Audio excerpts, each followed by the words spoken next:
Hello दोस्तों, YouTube channel पर आपका स्वागत है। आप सभी को मेरी तरफ से नव वर्ष की हार्दिक शुभकामनाएं। आज मैं आप लोगों के लिए एक new year special horror story लेकर आया हूँ। ये स्टोरी भी मैंने एक वेबसाइट से ली है। ये स्टोरी जिन्होंने पोस्ट की थी उन्होंने अपना नाम नहीं बताया है। तो चलिए शुरू करते हैं आज की कहानी। ये घटना तब की है जब मैं 12 साल का था और मैं अपने एक दोस्त के घर में न्यू ईयर ईव्स की रात रुका हुआ था। हम दोनों के घर वाले भी अच्छे दोस्त थे और वो किसी रेस्टोरेंट में सेलिब्रेट कर रहे थे। मेरे दोस्त का घर काफ़ी पुराना था और बड़ी हवेली जैसा था। मैं और मेरा दोस्त ड्राइंग रूम में बैठकर टीवी देख रहे थे और तभी अचानक हमें ऊपर वाले फ्लोर से ऐसी आवाज़ आई कि जैसे कुछ बहुत ज़ोर से गिर गया हो। मैंने और मेरे दोस्त ने सोचा कि घर में तो सिर्फ हम दोनों ही हैं, तो ये आवाज़ कैसे आ सकती है। हम दोनों ने ऊपर वाले फ्लोर पर जाकर चेक करने का सोचा, तो हम ऊपर वाले फ्लोर पर चले गए।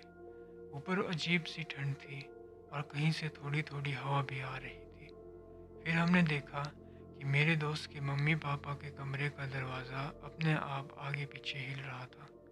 ये देखकर मैं और मेरा दोस्त डर के मारे वहीं जम गए। कुछ देर बाद मेरा दोस्त अपने मम्मी पापा के कमरे में गया। मैं अभी भी वहीं खड़ा हुआ था और अपने दोस्त को जाते हुए देख रहा था। उसके बाद कुछ देर के लिए वहाँ पर बिल्कुल शांति हो गई। फिर कुछ देर बाद मेरा दोस्त जिस भयानक आवाज़ में चिल्लाया था, वो आवाज़ आज भी मेरे कानों में गूंजती है। मैं अपने दोस्त के पास भाग कर गया और मैंने कमरे की लाइट ऑन कर दी। मैंने देखा कि मेरा दोस्त वहाँ पर बिल्कुल चुपचाप खड़ा है और कमरे में एक कोने को बस घूरे जा रहा है। मेरे दोस्त के साइड में एक एंटीक शीशा लगा हुआ था जो कि अब चकनाचूर हो चुका था।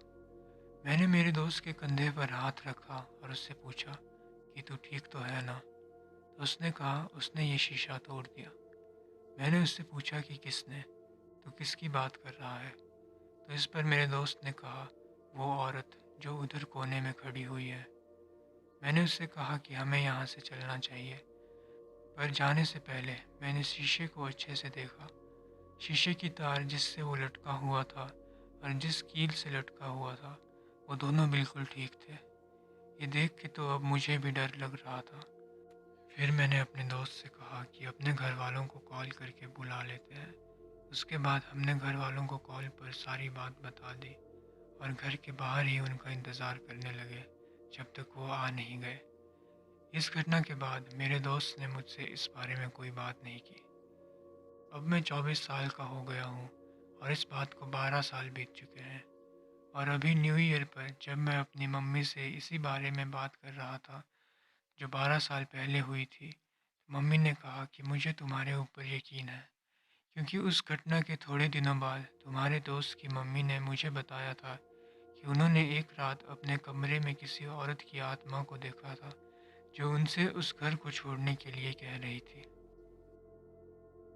तो दोस्तों, आज की कहानी यहीं पर ख़त्म होती है। आप कमेंट करके इस घटना के बारे में अपनी राय ज़रूर बताइएगा। मैं मिलूँगा आपसे अगले वीडियो में।